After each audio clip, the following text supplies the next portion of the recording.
For the final episode of this 100-year journey, we are delving into the 2019 German film, Der Goldene Handschuh, The Golden Glove. Based on a real-life serial killer, the movie is an ugly portrait of a truly reprehensible character.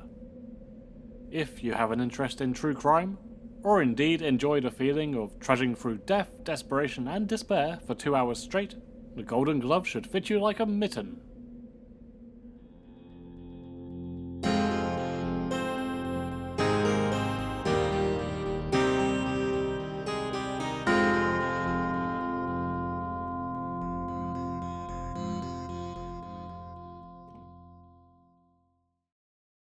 In the early 1970s, the German city of Hamburg was haunted by the serial killer Fritz Honka. He murdered at least 4 women, all of whom were middle-aged prostitutes and/or sex workers from the city's red light district. He proceeded to saw the bodies into smaller pieces and hid them in his attic and various places around his small flat. Attempts to diminish the stench with a large number of pine-scented air fresheners failed, and the neighbours' complaints were disregarded by the police. His horrific actions would only be uncovered later due to a coincidental twist of fate. Honka had struggled with severe alcoholism all his life, partly inherited from his troubled father, both of whom spent time in concentration camps during the war. This crippling addiction, coupled with sexual inadequacies born from failed marriages and traffic collision-related facial defects, drove him to the murders. When interrogated as to why he had committed the crimes, his reasons ranged from "she refused to have sex with me" to "she had sex with me, but she wasn't passionate enough during it." Charming. Honka's story became infamous and was eventually adapted into an award-winning novel in 2016 by author Heinz Strunk. The book was adapted into this film of the same name. The title was borrowed from the bar where Honka would meet his victims. In terms of plot, the cinematic version of this story follows a linear series of the historical events. It opens by shoving you into the deep end without armbands as Honka amateurishly commits his first murder. From there, we are bound to this deplorable man until his downfall, forced to exist within the very small confines of his world. His dull workplaces, the rough pub you're terrified to pass by, and his cramped apartment, which you can practically smell through the screen. He and the other deadbeats of the Golden Glove drink their way through their excruciatingly bleak lives. They all get hammered and dwell on the past, better days, worse days, anything to distract from the emptiness of the present. Society's forgotten people, aka perfect targets for predators like Honka. His latter 3 victims were never even reported missing, tragically. So yes, this is a truly grimy and disgusting film. What reason is there to watch it then?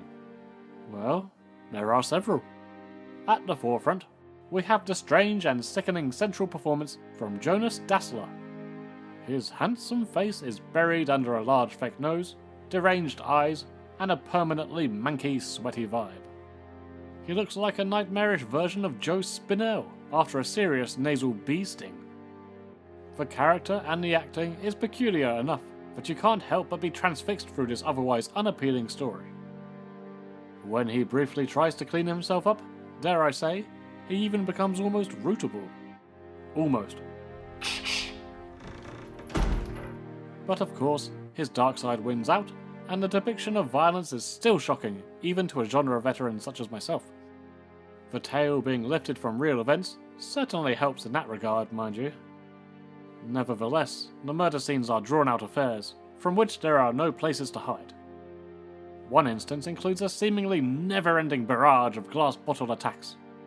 It mostly occurs off-camera, but the impact is felt with every single shattering blow. Critics bashed the film in a similar manner, citing that it lacked the artistic depth of the novel and served to just create another typical serial killer flick. A poor excuse for sex, violence, and shock factors. This is a harsh response, I feel, though I haven't read the source material, so what the fuck do I know? From what I can gather, the book barely focuses on the murders at all, saving the details until the very last pages. Instead, it hones in on Honka and the other Golden Glove barflies, an ensemble character study on a bunch of drunk dregs. Some of that is translated into the film, laced with some very dark humour, but Honka and his killer hobby remain the focus. I have to commend the film for its portrayal of this world. The intention was clearly to make you inhabit every inch of this hell on earth, and boy, does it succeed there. The critics also complained that a lack of motive is provided for Honka's actions. I disagree. The alcohol use, that was court-ruled as a mitigating factor in the real crimes, is present every step of the way. You garner a real sense of how destructive the constant influx of schnapps is for this individual, let alone the rest of this troubled community. I had a 4-pack of beers ready to go when I first watched the film. Needless to say, the beers went untouched. The director did state that a child sexual abuse flashback was also written and filmed as another reason for Honka's eventual spree. However, this was cut, as it was deemed offensive to the many survivors of such abuses who did not grow up to become serial killers. I agree, and also, the film's already dark enough without such scenes, thank you very much. Having said all that, The Golden Glove does seem a bit typical of other serial killer movies you may have encountered over the years. That is hard to avoid at this point, and I do think it carves enough of its own identity that you can overlook some of the tropes and predictability. Writer-director Fatih Akin evidently knows the cliches, but often has the good sense to expand upon them. We've all seen the horror films where they cut from a murder scene to someone chopping a piece of meat. The Golden Glove's version of this goes further. Firstly, the food in question has already been established via some xenophobic black comedy previously. Secondly, the victim's screams continue to deafen us until the guy cuts out the animal's tongue. Little details like that make all the difference. All that's left to say is The Golden Glove might feature the most repugnant use of a sausage in film history. Now, before we say farewell to 100 Years of Horror, it is time for me to give my top 3 films of the 2010s, from the movies highlighted in the series. In no particular order, A Field in England, a trippy, one-of-a-kind masterpiece. Simply put, one of my favourite films of all time. Tigers Are Not Afraid. Tragic, but beautiful. This film was a different and important take on the subject of children and cartels. And Tumbad, for its epic scope and its creative, fun villains. Well, there we go.